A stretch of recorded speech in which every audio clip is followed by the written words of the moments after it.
நோம்பு துறக்க பள்ளிவாசலுக்கு போவோமா? ஃபிஷ் பிரியாணி, ஃப்ரூட்ஸு, சமோசா, தண்ணி எல்லாம் வச்சுருந்தாங்க. சாப்பாடு அலமதுல்லாம் சூப்பர் டேஸ்ட்டு. அப்புறம் நோம்பு திறந்துட்டு மகரிபும் தொழுது முடிச்சாச்சு. அலமதுல்லாம் நல்ல விதமாக நோம்பு திறந்தாச்சு. எல்லாரோடையும் உட்காந்து பயங்கரமாக திறந்தாச்சு. நம்ம ஊரில் திறந்த மாதிரி இல்லைனாலும் இங்கே பக்கத்தில் உட்காந்துருக்கவங்களாம் ரொம்ப பாசமாக ஒருத்தர் என் பக்கத்தில் உட்காந்துட்டு அவருக்கு வச்ச ஃபிஷ் வந்து எனக்கு வேணாம் நீ சாப்பிடுன்னு அள்ளி வைக்கிறாரு. அந்த அளவுக்கு ரொம்ப பாசமாக இருந்துச்சு. இப்போ முடிவெட்ட வந்தேன். அண்ணன் வந்துட்டு இல்லை, வழக்கம் போல் அவரும் தொழுதுட்டு நோம்பு திறந்துட்டு இருக்கிறதுனால கடையில் ஆள் இல்லை. நான் எப்போதுமே அவர்கிட்ட தான் வெட்டுவேன். பொறுமையை எப்படி சொல்கிறோமோ அப்படிலாம் வெட்டி விடுவார். மூஞ்சில் கத்தி போட்ட பிறகு ஆஃப்டர் ஷேவை கொண்டாந்து வச்சு தடவுவாங்களே எப்பா, அப்போ என் மூஞ்சை பார்க்கணும், பயங்கரமாக எரியும். அதுக்கப்புறம் சொந்த கதை சோக கதைலாம் பேசி முடிச்சுட்டு ட்ரிம் பண்ணிட்டு வந்தாச்சு.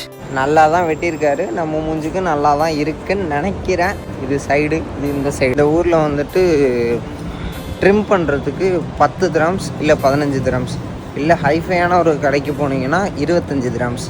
நான் இப்போ பண்ணது 15 திரம்ஸ். 10 திரம்ஸ்லேயும் பண்ணலாம். நம்ம வந்து லைலத்துல் கதிர் இரவில் இருக்கோம்.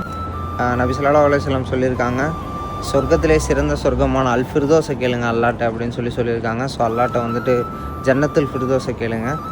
இந்த உலகத்தில் உங்களுக்கு தேவையானதையும் அல்லாட்ட கேளுங்க துவா மூலியமாக. அல்லாஹ் இந்த பிளஸ்டு நைட்டில் வந்து நம்ம துவாக்கெலாம் பதிலளிப்பான். இன்ஷா அல்லாஹ் நாளைக்கு பார்ப்போம். அஸ்ஸலாமு அலைக்கும்.